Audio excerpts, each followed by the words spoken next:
you're not really going to benefit from any of the oil that's stolen in Venezuela, and you're not really going to benefit from anything that the United States does in Iran, and you're not really going to, like, there's going to be people that are going to benefit, and they're going to make trillions of dollars, and it's going to come out of your paycheck, and it's going to come out of your pocket.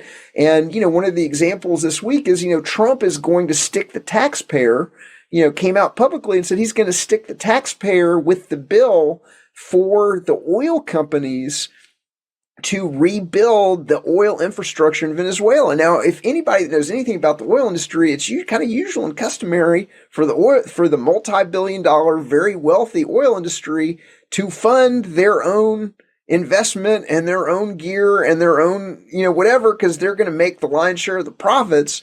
But the American people are so mentally ill and so tricked into this thing that they think that they can get away with sticking it to the taxpayer to fund something that the oil industry, even in a kleptocratic, we're stealing the Venezuelans' oil, ought to be funding themselves.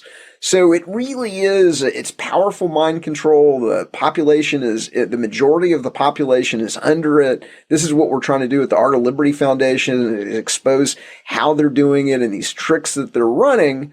But as long as the population believes that it's their team, that somehow that they are personal, they're invested in the idea of being an American, and they think that when the United States steals another country's resources or assets, that is reflective of some kind of glory to them or some kind of benefit that they're going to receive. Well, then it's hard to